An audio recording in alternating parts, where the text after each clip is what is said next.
In today's video, I'm going to teach you how to make italics on Adobe Illustrator.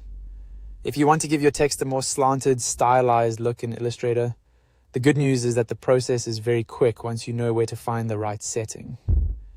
In this walkthrough, I'll show you exactly how to apply italics to your text, and also point out one important thing to keep in mind if the italic option does not appear right away.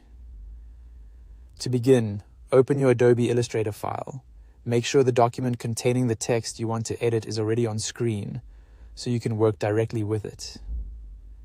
Next, select the Type tool by pressing T on your keyboard, or by clicking the Type tool from the toolbar.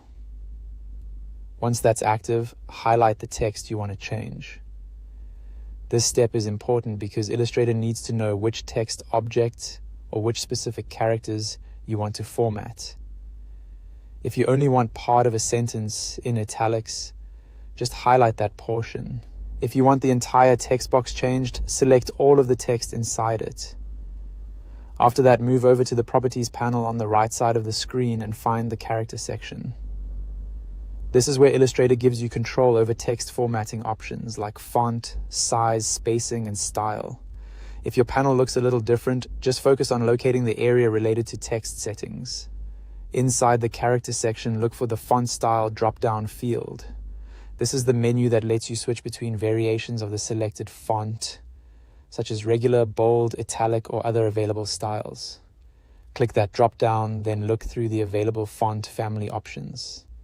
In some cases, the font styles may appear grouped together, so you may need to expand the font family to see all of its versions. From there, choose the italic style for your current font. One thing to remember is that not every font includes a true italic version. If you don't see italic listed, that usually means the font you're using simply doesn't offer that style. In that case, browse through other fonts until you find one that includes an italic option. This is very common, so don't worry if the first font doesn't have it. Once you select italic, the text updates immediately, and that's all there is to it. That's how to make italics on Adobe Illustrator.